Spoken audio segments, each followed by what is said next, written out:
This is an endangered species in the automotive power plant jungle, a V8 in a luxury sports sedan that's not turbocharged, which flies in the face of convention these days as more and more engines are. This is the GSF, a hot rod version of Lexus's popular luxury sedan that's a comfy cruiser with muscle to spare, and something that's track day ready if you like, and something that gives you an excessive taste of added power and speed, in a car that also works flawlessly when you just want to take an hours-long leisurely cruise.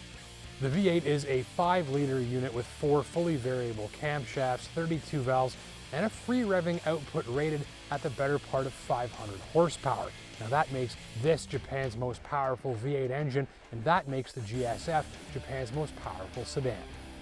A lot of things make this GSF a bit special, the engine being one of them, ditto the looks, and the fact that unlike so many German rocket sedans, there won't be 4 of them parked outside when you go to Starbucks.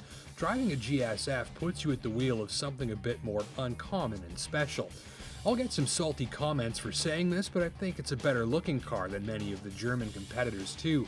More gorgeous and unique, swoopy, unmistakable. Don't miss that grille, not that you could, or the vertically stacked quad exhaust. She's a head turner, fellas. The uniqueness carries on board. These heavily bolstered and very comfortable sports seats look like something out of a Romulan spacecraft and perch you behind one of the best instrument clusters in the industry, providing an effective invitation to the world of performance motoring.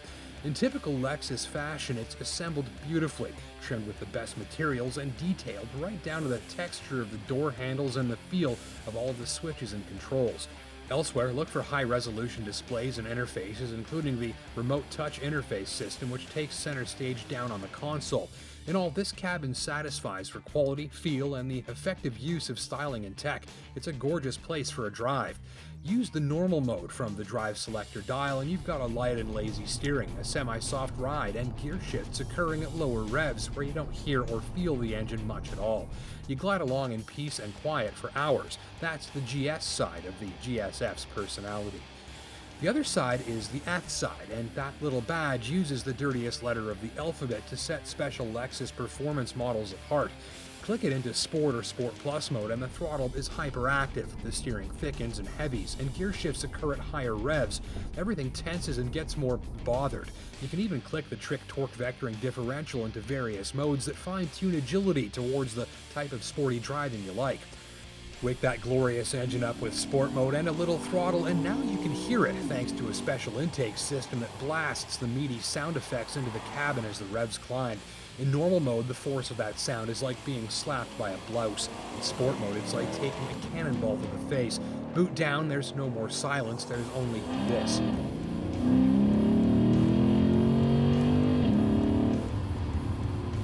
And the best thing isn't even the sound, it's the shape to that power curve that really impresses. Comparable turbo engines make all their torque right now. You just put your foot down and bam, it's all right there. Now that's faster and more responsive, but it's not as exhilarating as something like this, where 480 horsepower swell up and build on a peaky high revving wave as you get heavier and heavier in your seat and watch the tachometer spin to 7,000 RPM. That experience really is one of the best parts of this car's performance.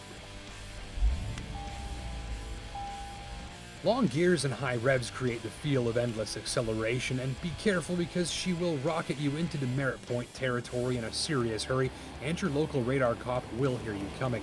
Brake pedal feel could be a touch more precise, but the monstrous signature orange calipers and slotted discs shut this hefty missile down from speed in a hurry, with no fade to speak of after repeated stops. Thank the giant brake cooling ducts for that. Handling is heavy-set, predictable, confidence-inspiring. The steering communicates the weight of the car nicely to the driver, and it feels locked on and sure-footed, even pushed. Gear shifts aren't the smoothest or fastest from the 8-speed automatic. The German competition takes the lead here, though browsing the gears via the paddles with your boot down never gets old. And you add the carbon fiber and the gorgeous wheels and the overall riled-up hot rod feel of the thing, and here's a car that ticks all the right boxes for delivering an authentic performance experience.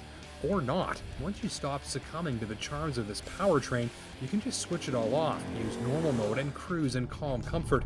It's like having two cars in one, a good thing in a machine with pricing that tickles $100 grand.